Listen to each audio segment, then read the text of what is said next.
Pradėsim nuo 5 sekundžių susikaupimo pratimo, kurio metu sukaupsim dėmesį savo viduje ir sukursim vidinį norą, kad jūsų sielos įrašai būtų atverti. Ir kai būsit pasiruošę, prašom tą norą užtvirtinti balsu, ištariant žodžius, prašau atverti mano sielos įrašus. Žiūrime jūsų sielos istoriją. Siela yra šios visatos siela. Sielos vystymasis prasideda iš elementinės karalystės. Vystymasis prasideda prieš kažkiek tai 100 milijonų metų. Vystymasis vyksta kažkokioj tai tolimoj planetoj, kitoj galaktikoje. Elementas, iš kurio vystomasi, yra Žemės elementas.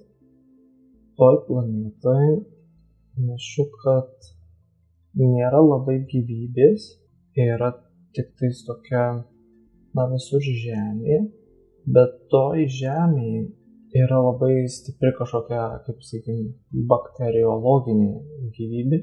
Yra labai daug kažkokių tai kaip bakterijų ir jos yra kažkokios labai aktyvios. Mums žemiškai neįtin pažįstami aktyvios.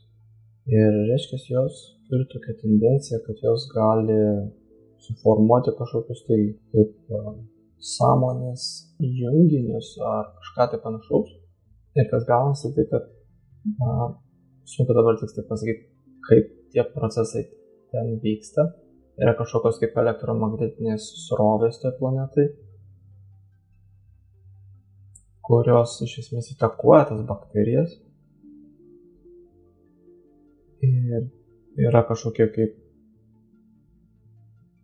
sukūrėjai energetiniai ir panašiai, kur yra kažkokie kaip energetiniai portalai, pavadinkim. Ir tose vietose kažkaip turi tendenciją tie susiformuoti tie energetiniai kažkokie sukūrėjai, kurie link savęs traukia tas bakterijas. Ir esant tai traukai, jos kažkaip tarpusavyje apsijungia į tokią kolektyvinę sąmonę. Ir kai jos apsijungia, tai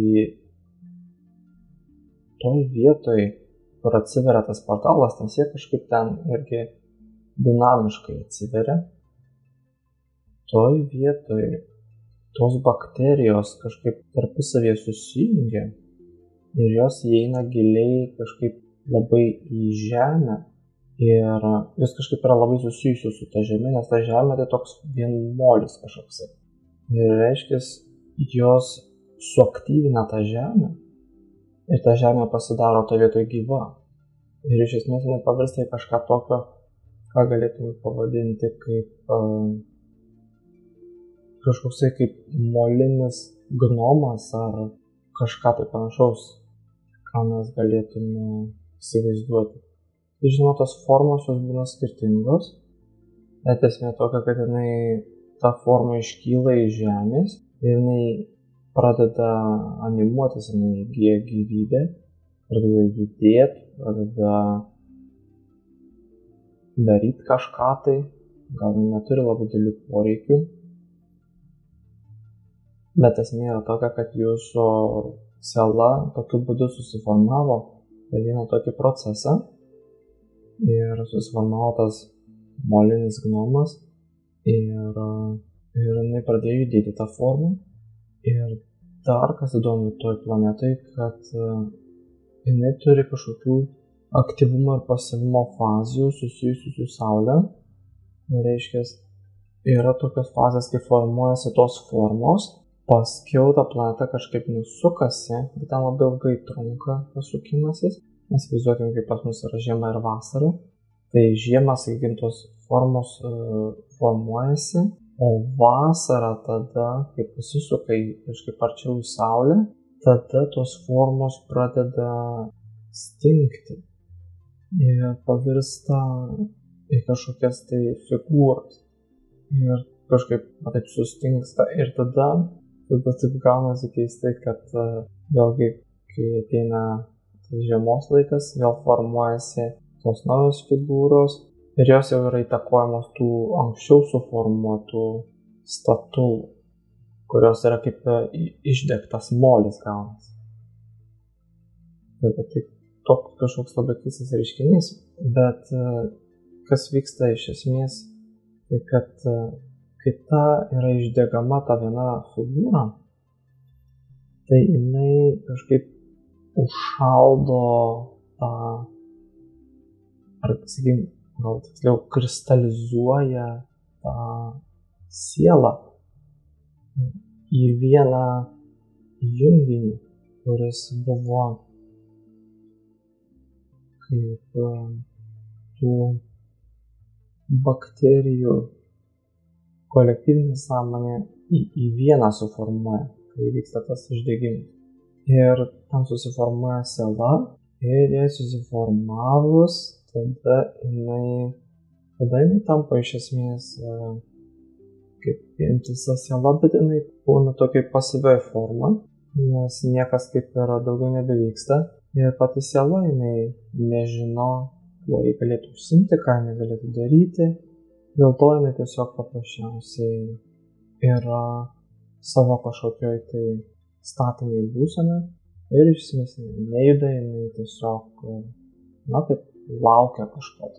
Ir labai ilgai taip truko daugybės milijonų metų toks procesas, didelė ta cirkuliacija tokia buvo, bet tie metai jie yra ilgi. Ir vienas tas sezonas, sakykime, gal ne kaip pas mus metus, o rodytų ten žymiai daugiau, gal 100 metų kokią ar panašiai. Bet esmė tokia, kad vyko tokia cirkuliacija ir iš esmės niekada daugiau nevyko toj planetoje ilgą laiką, iki kol kažkas neatvyko į tą planetą. Atvyko kažkokios tai būtybės, panašu, kad tai buvo kažkokio, sakyčiau, šiek tiek reptilinio pagrindo būtybės ir, sakykime, jie nusprendė tą planetą įkurti savo kažkokią tai kaip bazę ar stovyklą ir iš esmės jie nelabai suprato, kas ten yra ir galvojo kažkokie keisti moliniai reiškiniai. Jiems reikėjo vietos, tai jie nusprendė tiesiog pravalyti tas zonas ir daug tų statulų nugriovė. Jis norėjo statyti savo kažkokią tai tą bazę. Ir kas gavosi, tai kad, tai pradėjo stimuliuoti iš esmės tas sielas, kurios ten buvo ir, tai sukėlė jose reakcijas. Jos pradėjo mąstyti, kas čia vyksta, kodėl, vyksta tokie reiškiniai, kurie jiems atrodė visiškai nenatūralūs, nebuvo pratę prie tokio veiksmo. Tai toje vietoje tiesiog tai pradėjo skatinti sielų evoliuciją. Ir jūsų siela taip pat pradėjo evoliucionuoti reaguodama į tą reiškinį. Ir atsirado tokios kaip pirminės mintys ar jausmai netgi susiję su tuo reiškiniu. Ir tai pradėjo iš esmės skatinti jūsų sielos evoliuciją. Ir panašu, kad kurį laiką tos reptilinės būtybės ten gyveno. Ir ilgą laiką buvo iš jų mokomasi, tiesiog stebima juos ir bandoma suprasti, ką jie daro, kodėl jie taip elgiasi. Ir tam tikrą prasme buvo pradėta asocijuoti save su tomis būtybėmis, kodėl jie taip elgiasi ir tiesiog buvo pradėta perimti tuos elgesio modelius ir besimokant, bestebint. Ir siela pradėjo, sakykime, suprasti, prisitaikyti tą tokį jų elgesį savo. Tai jinai pradėjo mokytis, bet panašu, kad jinai apturėjo santykių su jais. Tiesiog, kad jinai per atstumą galėjo mokytis, stebėti juos. Ir paskui ta planeta, jinai pradėjo eiti pro kažkokius tai pokyčius. Ir buvo kažkas susiję, kad jinai pagal savo trajektoriją kažkaip priartėjo arti labai Saulės savo ar kažkas tai. Ir joje prasidėjo labai dideli pokyčiai. Ir esant ir pokyčiam, iš esmės ta planeta panašu, kad jai grėsė išnykimas.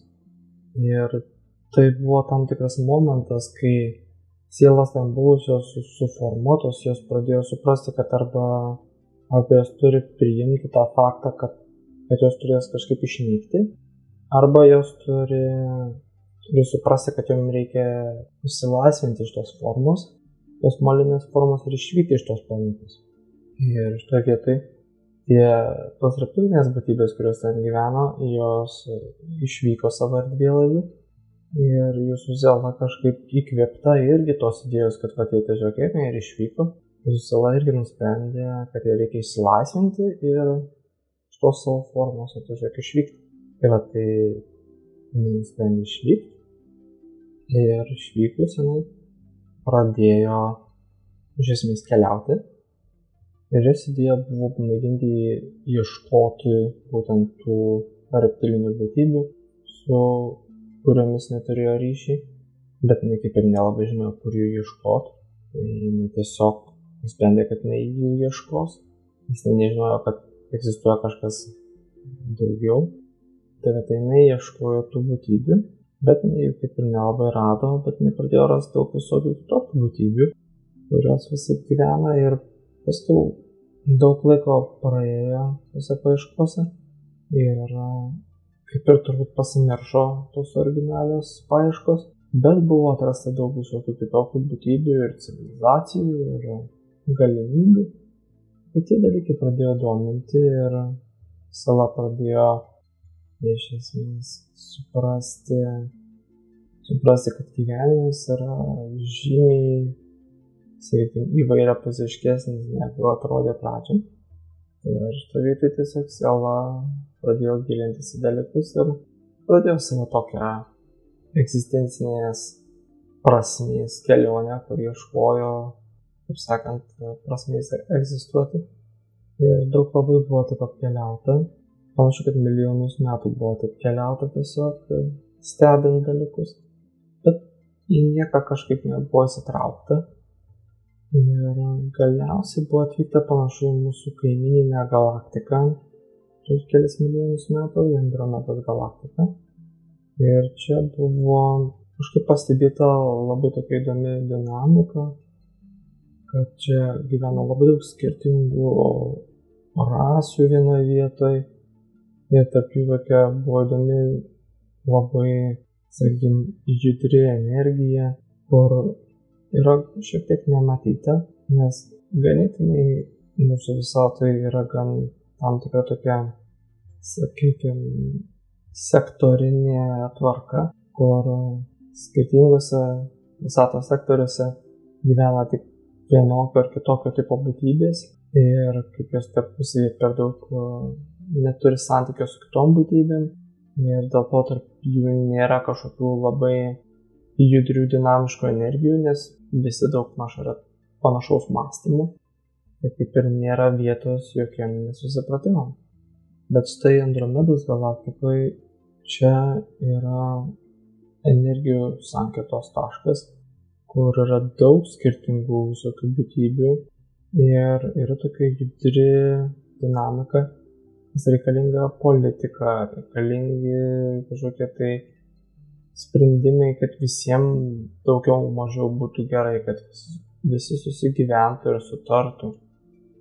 Tai to vietoje tiesiog visi tie dalykai tokie yra nauji ir įdomus ir kažkaip jūsų Selai tai pasirodo labai įdomu. Ir nusprendė, kad nenori mėginti, kaip ir iš esmės, domėtis tą dinamiką tokia. Tai bet ir to vietoje jinai pradeda, sakykime, kažkaip eiti giliau į tuos gyvenimus, labiau bandyti suprasti, kaip tie gyvenimai vyksta. Gal ne visai dar kad įsikūnyti, bet šiek tiek bent jau būti arčiau tų civilizacijų, kurios ten gyvena. Ir jinai kaip ir norėtų tų įsikūnijimų, bet dar kažkaip nesijaučia labai pasiruošus. Ir paskui veiksmas persikelia į mūsų Paukščių tako galaktiką prieš kokį milijoną metų. Ir toj vietoj jūsų Sela sako, va čia bus nauja pradžia. Ir numatyta labai, kad bus daug veiksmo šitoj galaktikoje. Tai kaip ir jinai galvoja, kad jau jinai jaučiasi pasiruošus, taip sakant, imtis veiksmo. Ir jinai iš esmės įsikūnija pirmiem įsikūnimam. Čia yra gyvenama Lyro žvaigždynė ir prisimama vilko humanoido forma. Ir toj vietoj tai atrodo kažkodėl tą formą priimtina. Ir toje vietoje iš esmės tai suteikia pirmąją galimybę patirti fizikalumą. Na ir paskui energijos tampa labai intensyvios, prasideda vis dėlto intensyvūs konfliktai tarp skirtingų rasių ir tai virsta karais. Ir galiausiai daug rasių išvyksta iš Lyros ir pasklinda po visą mūsų galaktiką. Tai jūsų siela kartu irgi keliauja su tais vilkais žmonėmis ir apsigyvena didžiojo šuns žvaigždynė. Tai kurį laiką tada yra gyvenama tenai, tada yra įnama labai tokias fizinės energijas, jie suformuoja stiprią armiją, sukuria stiprius padalinius, kurie imasi visokių fizinių veiksmų, susijusių su karu ir panašiai. Tai daug kur labai yra dalyvaujama tose procesuose, bet paskui pradeda savo suprasti, kad tai nėra teisingas kelias, nes daugelis konfliktų yra paremti daugiau tik pačiais konfliktais, tai yra ieškoma priežasties konfliktui, bet nesiekiama, kad konfliktas atneštų kažkokią tai rezoliuciją, kad įspręstų situaciją, o daugiau neretu atveju pats konfliktas yra rezoliucija, yra, kad tiesiog ieškoma konflikto. Tai toje vietoje tiesiog savo supranta, kad tai nėra jos kelias ir jinai palieka tą kelią ir jinai nori ieškoti kažko daugiau. Ir su jau užmezga ryšį kažkokios būtybės iš Jaučiaganio žvaigždyno, tai yra Arktūros civilizacijos. Ir tos būtybės, jos duoda jūsų sielai tam tikrą dvasinį vedimą ir suteikia žinių, suteikia informacijos, sakykime, dvasinio tobulėjimo tokį kaip kelią. Ir jūsų siela pradeda suprasti tos dalykus, kad tai yra tikrai vertinga informacija ir kad tai yra kelias, kuriuo nenorėtų eiti, norėtų iš esmės mokytis tų dvasinių dalykų, bet tada jinai kažkaip galvoja, kad jai reikia kažkokios tai sąlygų, kažkokių aplinkybių, kad jinai galėtų praktikuoti tą praktiškai. Ir kažkaip reikėtų, kad jos netrukdytų tame kelyje. Tai jinai kaip pradeda dairytis tokių sąlygų ir iš esmės panašu, kad jai dėmesys atsikreipė į šią Žemės planetą. Ir čia veiksmas daugmaž panašu, kad vyksta kažkokius 25 000 metų. Ir yra nusprendžiama atvykti į šią planetą, nes yra žinoma, kad šią planetą eis per tokį karantino laikotarpį, kai jinai bus izoliuota. Ir tada čia esančios sielos jos galės vystytis pačios iš savęs. Jos nebus tokio tiesioginio kažkokio kišimosi iš kitų jėgų. Ir kažkaip ta idėja sudomina ir yra iš esmės nusprendžiama į tą idėją pasinerti. Tai atvykstama į šią planetą, atvykstama yra į Atlantidos civilizaciją Atlanto vandenyne ir atvykus čia tuomet yra pradedama čia gyventi, bet pradedama nuo kažkokio tai kaip kareiviškos pozicijos, nes tos energijos yra gan pažįstamos, su jomis yra ilgą laiką, taip sakant, dirbta, tai grįžtama į tą rolę, bet tiesiog yra atsimenama, kad vis dėlto tikslas yra tas dvasinis tobulėjimas.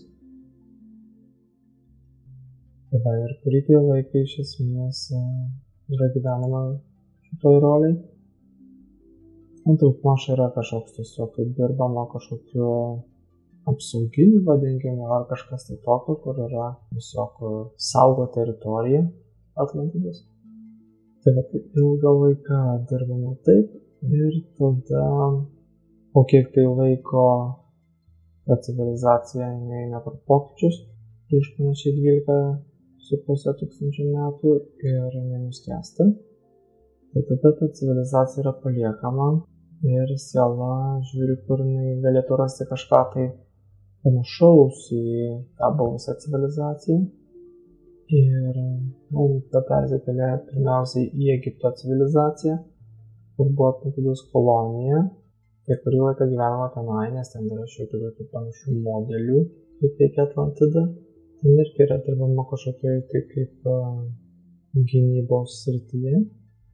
Bet paskiau energijos pradeda persikelti į Romą ir kyla Romos imperija. Ir čia labiau jau jūsų siela yra suprantama tokia energija. Tada perėmė į Romą. Bet Roma, sakykime, yra gan judri, daug labai vykdo veiklos, daug plečiasi visur. Tai tada yra dalyvaujama kai kuriuose žygiuose.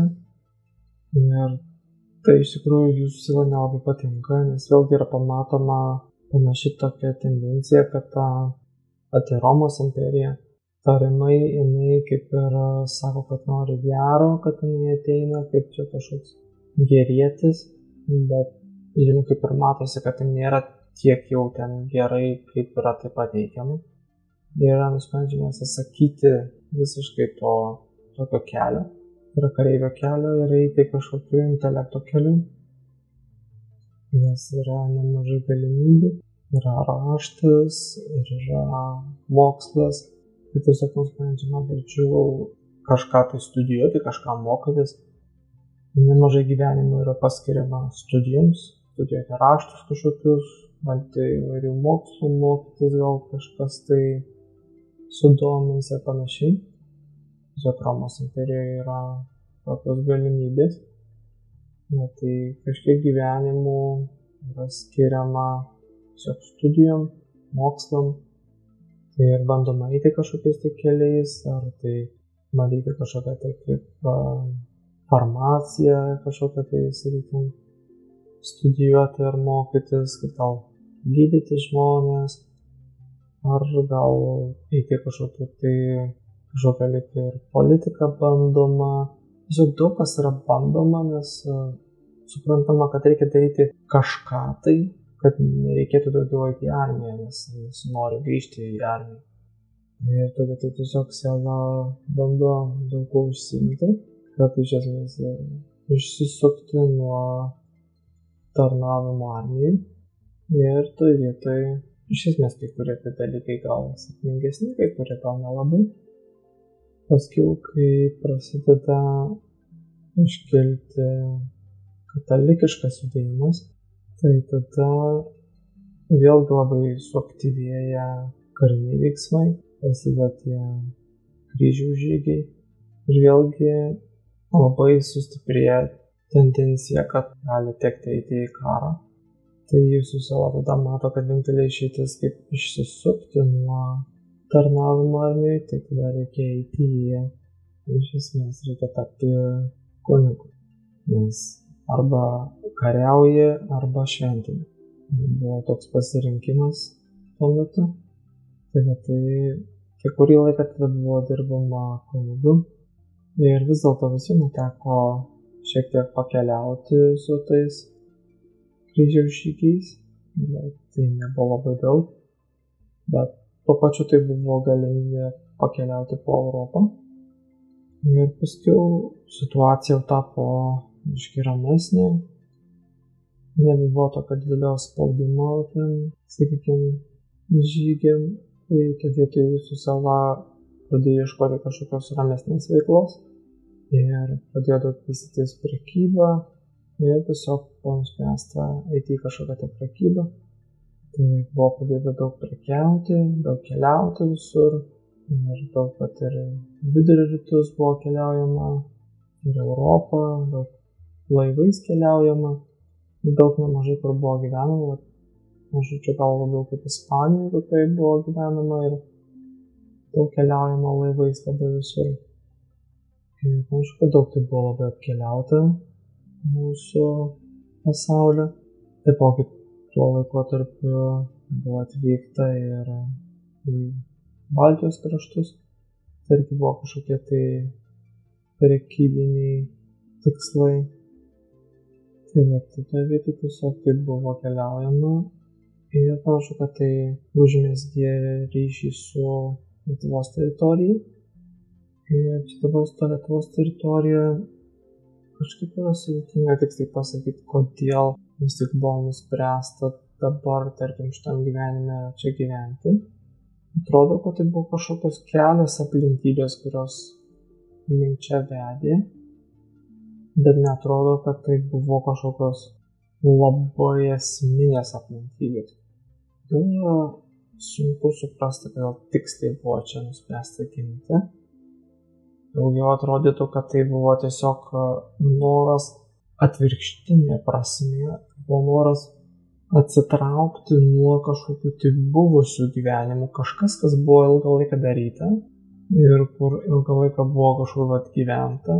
Tiesiog nebesinorėjo gyventi vėl tuose pačiuose dalykuose ir daryti tuos pačius dalykus, kas buvo daryta anksčiau.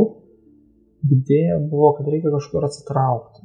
Ir kažkaip prisiminė šitie lietuviški kraštai ir buvo pagalvota, kad gal ten visai bus ramu. Reikėtų į ten atsitraukti ir pradėti kažkaip iš naujo viską. Tai taip kažkaip dalinai atsitiktinai buvo atvykti čia. Nes tiesiog buvo siela matė, kad nenorės labai daugiau koncentruoti į savo dvasinį augimą ir nenorėjo, kad jos trukdytų buvę gyvenimai, buvusi veikla, kuri ten labai stipriai trauktų vėl atgal į visokius karminius santykius ir panašiai. Ir tiesiog buvo idėja kažkur pradėti, sakykime, kur nėra per daug tų ryšių. Ir daugiau būtų galima susikoncentruoti į save, į savityrimą, neblaškytų, kad tai buvo veiksniai. Tai toje vietoje taip atvykstama iš esmės į Lietuvą ir dabar siela kaip ir jau turėtų neturėti tų blaškančių faktorių per daug. Tai jinai galėtų dabar skirti daugiau dėmesio savo dvasiniam tobulėjimui. Tai ir iš esmės jinai kaip ir tam ir skiria. Tai yra jos tikslas ištobulinti save dvasiškai, kiek įmanoma labiausiai. Ir labiau suprasti save, labiau ištyrinėti save. Tai o po šio gyvenimo, kai bus padaryti, sakykime, maksimalūs tyrimai, ką jinai savyje gali ištirti, jinai kaip ir vis dar toliau tęs tos tyrimus, nes joje yra dar didelis potencialas, kuris nebuvo atskleistas, ypatingai dvasinis potencialas, o būtent tas, kurį Arktūro civilizacijos atstovai veda ir jisai kaip dar buvo nerealizuotas. Šitam gyvenime jis bus kažkiek realizuotas, bet dar nepilnai. Tam gyvenime jis bus žymiai labiau realizuotas. Aišku, bus ir kitokios galimybės, kitokios aplinkybės. Tai tam kitam gyvenime tada jūsų siela jau iš esmės pradės labiau, sakykime, stipriau eiti tuo dvasiniu keliu ir panašu, kad negalės ir daugam suteikti pagalbą dvasinėme kelyje ir kai kuriom sielom, kurios ieškos dar savo to dvasinio kelio. Tai bus tam tikras tokios, kaip dvasinio vedlio, sakykime, procesas. Tai dalis bus to, toliau panašu po to sekančio gyvenimo jau bus palikta šitą planetą ir siela jausis pasiruošus, kad jinai gali jungti su Arktūro civilizacija ir bus panašu išvykta į Arktūro civilizaciją ir tada bus apsigyventa tenai. Arktūro civilizacijai tuomet siela jinai panašu pradės savo naują sielos evoliucijos etapą, kur ten mokysis pažangių dvasinių dalykų. Ten bus kažkoks bendradarbiavimas su kitom rasėm, kurios irgi eina, sakykime, aukšto dvasingumo keliu. Ir bus kažkokie bendri projektai su kitom civilizacijom, nemažai su Sirijos civilizacija, kitų civilizacijų, kurios turės irgi kažkokius tai dvasinius kelius.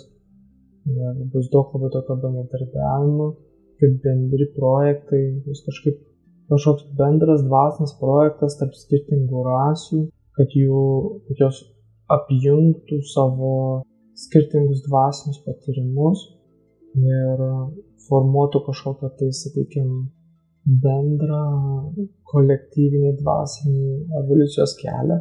Tai jūsų siela kažkaip dalyvaus tose projektuose aktyviai ir neš savo indėlį ir kažkiek ir ves tą kelią. Ir panašu, kad bus labai stipriai einama tokiu dvasiniu keliu. Ir daugiau tai bus idėja apie tą tokį visapusišką jungimąsi, apvienijimą skirtingų rasių dvasinių kelių. Tai iš esmės formavimas kažkokio tokio tai kaip jungiančio, vienijančio dvasinio kelio. Ir tai iš esmės padės sukurti kažką tai naujo mūsų galaktikai, kur sakykime, apsivienys tie dvasiniai keliai skirtingų rasių ir jiems susivienijus jie sukurs kažkokį tai kaip vieną bendrą kelią tinkantį visiems, kas iš tikrųjų nebus tai sukūrimas, bet bus daugiau atpažinimas to, kad skirtingos rasės turi labai daug tų panašumų ir tiesiog gal tos pačius dalykus vadina skirtingais vardais. Ir tiesiog būtent, kad išspręsti tokius tuos, sakykime, skirtumus simbolinius ir kad lengviau būtų apsivienyti. Tai panašu, kad bus toks pagrindinis projektas. Ir paskui siela matys, kad yra labai daug potencialo, nes jis supras, kad tai yra tam tikras aukštesnis planas šios visatos kuriančiosios jėgos, tai kad viskas turi tarpusavyje jungtis, viskas turi tarpusavyje vienytis ir vieni kitus teisingai integruoti ir suprasti. Ir siela tada pradės dalyvauti aktyviai visose jungimuose procesuose, kur skirtingos civilizacijos ar skirtingos būtybės ar skirtingi mokslo idėjos tarpusavyje jungsis. Ir tada bus, žinoma, mokomasi, kaip vesti tos procesus, kaip dalyvauti juose. Ir, kaip sakant, tai bus pagrindinė sielos idėja, būtent dalyvauti tokio pobūdžio procesuose. Iki tol, kol ši visata, taip sakant, egzistuos, jungsis ilgą laiką ir paskui viskas grįš atgal į šaltinį. Tai toje vietoje kaip ir misija bus baigta, bet čia aišku, mes dar kalbam nemažai milijardų metų į priekį. Bet tai turbūt tokios buvo aiškiausios energijos dabar matytos, gal buvo būtų klausimų ar komentarų. Na, bet šis yra tam tikras paradoksas jūsų klausimų. Jūs klausate, kokie yra jūsų talentai, bet paradoksas yra tas, kad jūsų siela turėjo labai daug talentų. Ir prekyba, ir studijos, ir mokslai ten, ir tas ir anas, bet tikslas, būtent, kodėl buvo šiek tiek sudėtinga suprasti šitą gyvenimą, nes tikslas buvo pabėgti nuo visų savo talentų ir pradėti kažką iš naujo, nes nesinorėjo vėl gyventi, nes būtų per daug paprasta. Tarkim, jeigu būtume dabar gyvenę kokioj ten Ispanijoje ar kažkur, galėtume grįžti atgal į savo lengvus kelius, vėl kur kažkokius verslus, kažkokius prekybinius ten visokius ir panašiai dalykus. Ir būtų pernelyg paprasta. Ir problema tame yra ta, kad kai mes einam į labai tą fizinę tokią veiklą, kurią mums, sakykime, sekasi, mes turim tendenciją užsihipnotizuoti šiek tiek ir pamiršti tą dvasinį kelią. Tada nes mes, viskas labai gerai sekasi, čia tiesiog reikia, reiškia, taip ir toliau tą vykdyti. Tikslas buvo būtent nesikoncentruoti tuos talentus, o ieškoti savo to tikro dvasinio kelio. Nes dabar tai yra šitame gyvenime esmė. O kad jūs galite panaudoti savo tos talentus tam, kad išgyventi šitam pasaulyje, tai taip. Bet vis dėlto daugiau dabar jūs norėjote orientuotis į tą dvasinį kelią, kad gal negrįžti į savo tuos žemiškus talentus. Tai gal patyrinėsim nuotraukas tuomet.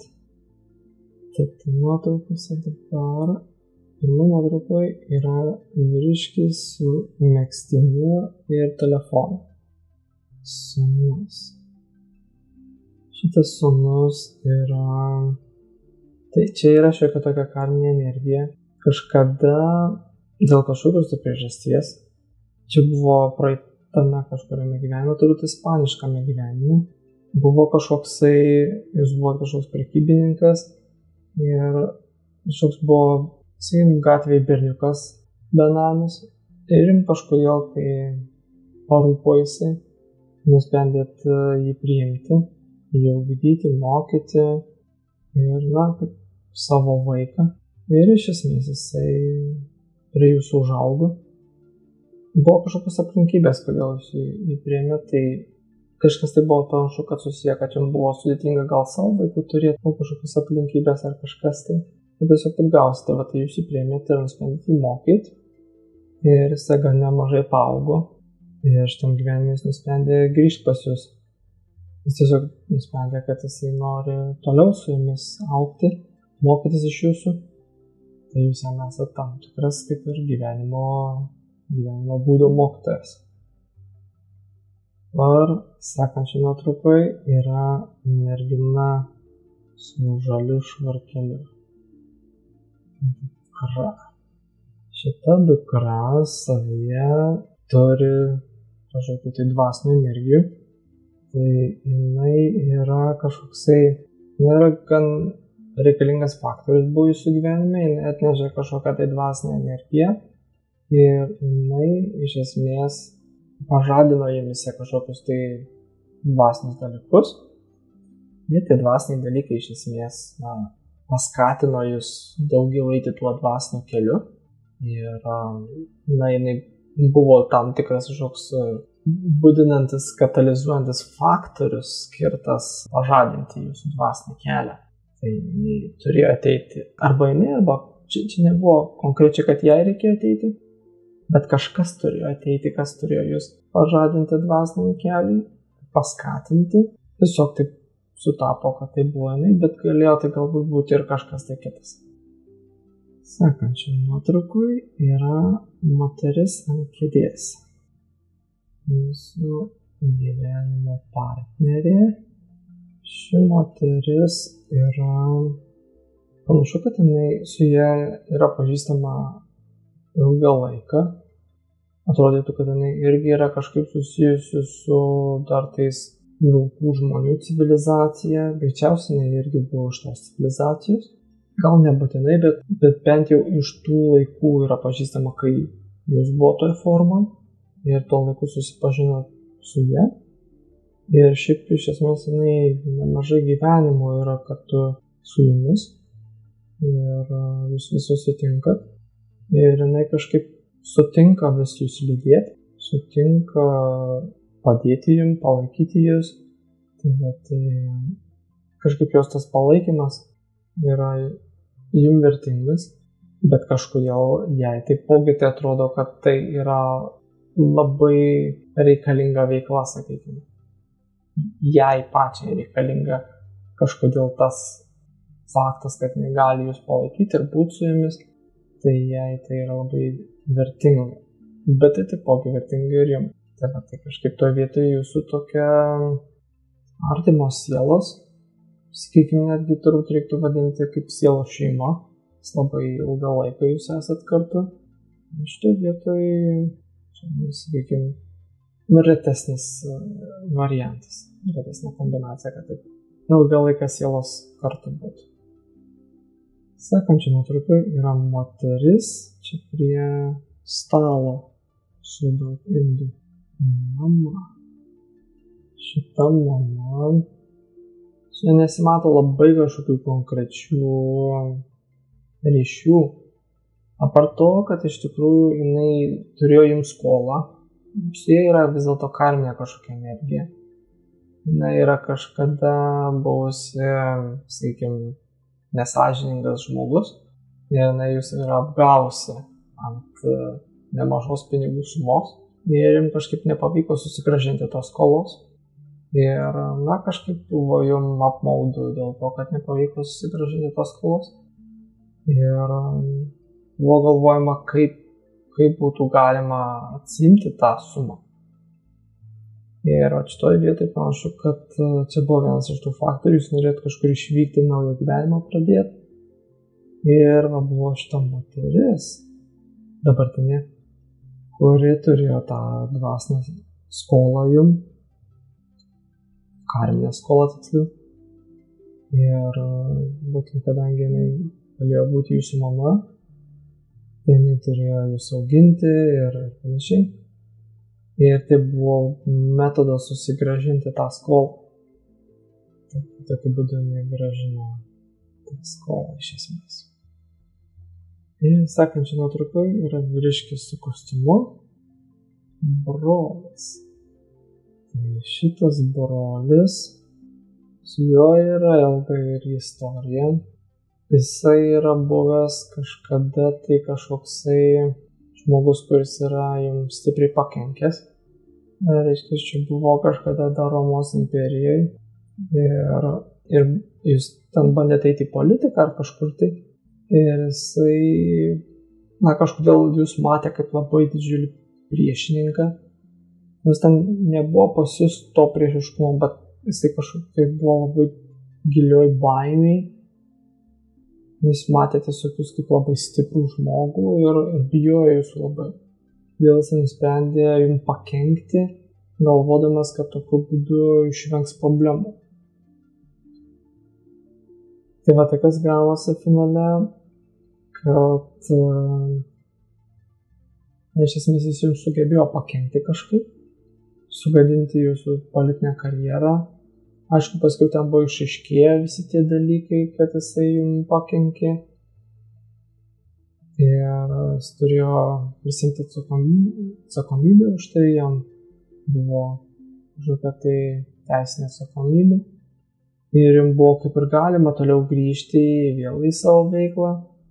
Bet jūs kažkaip nusprendėt, kad jeigu vienas buvo toksai, tai jau neatsiras paskui kažkoks dar vienas toksai veikėjas, kuris norės pakenkti. Tai tiesiog buvo kažkoks šmeižtas, melo skleidimas ir panašiai. Ir iš esmės jisai, taip jūsų tokia buvo nesubalansuota ta energija. Ir buvo tikslas, kad šitam gyvenime tuomet jums reikėtų susitikti ir surasti taiką tarpusavy. Tiesiog dėl to, kad praeitam gyvenime jums nebuvo galimybės, nes jisai praleido kalėjime, o jūs pasitraukėte iš tenai ir jūs nebesusitikot. Ir kažkaip paskui atrodo po to laiko ir nebuvo galimybės susitikti. Iš tam gyvenime kažkaip buvo suorganizuota ta galimybė, kad jūs susitiktumėt ir susitikę iš esmės surastumėt kažkokią tai taiką tarpusavy. Gal tai nebuvo kad taika, bet nes nebuvo tarp jūsų kažkokio tai pykčio tarpusavy, nes kaip ir teisinė sistema tada sprendė tą situaciją ir jūs supratot, kad teisybė buvo surasta, bet tiesiog, kad patiems susitikti yra ir, sakykime, surasti tą tokį neutralumą tarpusavy, kad nebūtų tos įtampos, kuri buvo tada pas jūs tarpusavy susidariusi. Ir tikėkime iš esmės, kad jums tai pavyko. Tai reiškia, dar yra laika ir finale vis viena bus ramybė. Tai va. Dar kažkokių klausimų? Dabar kalbama yra, kad jūs buvo partrenkęs automobilis vaikystėje ir klausimas yra, kodėl taip įvyko. Kaip atrodytų, žvelgiant iš tas energijas, tai kad tai buvo energijų kombinacija. Pirmiausia, iš kur šitą energiją ateina, pirmoji vieta. Tai buvo reikalingas buvo gyvenime tam tikras sukrėtimas, kuris pažadintų ir priverstų užduoti tuos vadinamos egzistencinius klausimus. Kodėl, kas, kaip, vėl aš gyvenu, kas būtų buvę, jeigu aš būčiau numiręs ar panašiai. Iš tos srities būtent, kad užduotų tuos klausimus. Tai buvo reikalingas sukrėtimas. Bet tas sukrėtimas neprivalėjo būti, sakykime, tokioj formoje, kad automobilis nutrenktų. Šitoje vietoje sužaidė kelios jėgos. Viena dalis tos jėgos yra buvusi susijusi su tam tikra karminė energija. Tai yra susibalansavo kažkokia energija, kada jūs esat kažką sužalojęs, bet nenoromis. Tai buvo tiesiog, sakykime, bandymas ar apsiginti, pavadinkim tai savigyną, ir tiesiog jūs neapskaičiavot savo tam tikrų fizinių galimybių ir pernelyg stipriai sužalojot užpuoliką. Ir toje vietoje nereikėjo jo taip stipriai sužaloti, nes jis nebuvo toksai stiprus. Jūs norėjote tiesiog parodyti tam tikrą galbūt savo fizinę jėgą ir buvo praeitose gyvenimuose. Ir tiesiog tai buvo dalis to smūgio. O kita dalis, vėlgi tai neturėjo būti būtent taip, tai galėjo būti vėl kažkaip kitaip, bet kita dalis vis dėlto buvo, kad tai taip vėlgi neturėjo būti, tai prisidėjo tam tikros tamsesnės jėgos, kurios iš esmės norėjo kad jūsų nebeliktų tam tikrą prasme. Tai kaip ir buvo iš dalies pasikėsinimas jūsų gyvybė. Bet, mirti jums nebuvo lemta ir tiesiog toje vietoje, taip sakant, jūs išsaugojo jūsų gyvybę. Bet tokia keista energijų, sakykime, kaip jungtis, kurios pirminė, sakykime, intencija buvo jūs pažadinti, kad jūs užduotumėte tos klausimus. Tiesiog apsijungė keli skirtingi faktoriai šitoje vietoje. Tai ar turi dar kažkokių aktualių labai klausimų? Šiuo atveju klausimas yra apie turto praradimą. Ir šiuo atveju vis dėlto tai buvo karminė energija. Tai nebuvo susijęs su jūsų dvasiniu tobulėjimu. Tai buvo, iš dalies galime taip sakyti, bet čia daugiau būtų pateisinimas. Sakyti, kad jūs ir vėl nuėjot tam tuo materialiu keliu ir iš jūsų atėmė tos fizinę materiją, kad jūs galėtumėte susikoncentruoti į dvasinį kelią, bet tai daugiau buvo kaip pasiekmė to galbūt. Bet iš esmės tikslas šitoje vietoje tai buvo karminė skola. Bet tai nebuvo iš jūsų, sakykime, to, kad jūs kažką apgavot ar ten kažką blogo padarėt, bet tai buvo daugiau toks vienintis karminis reiškinys, kai per daug gyvenimų, kai užsiimi prekybą ir panašiai, neretu atveju, kai esi gudrus prekybininkas, išmoksti pasinaudoti situaciją. Tai yra, žinai, kada tu gali paprašyti ar tiksliau paimti daugiau negu iš tikrųjų rinkoje yra ta vertė. Ir pas jūs atsirado toks gudrumas per ilgą laiką, kaip pasinaudoti situacijom, kai žinai, kad situacija yra palanki. Ir tiesiog per labai daug gyvenimų susidėjo vis tas, kad jūs vieną kartą ir kitą kartą pasinaudojot tom situacijom. Ir tiesiog taip susiakumuliavo, sakykime, tie reiškiniai ir taip gavosi, kad per vieną kartą, sakykime, tada situacija jomis pasinaudojo ir atėmė atgal visą tą perteklinį turtą ir subalansavo tas energijas per vieną kartą.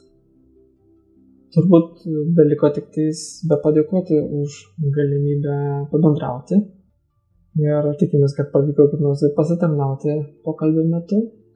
Tai jeigu pokalbis buvo naudingas ir sukūrė kokią tai vertę, tada yra galimybė atsidėkoti už pokalbį, o sąlygomis yra nurodytos nuorodos, kaip galima tai padaryti. Tai kągi, dėkojom tuomet ir norėjom tam kartui palinkėti viso ko geriausio.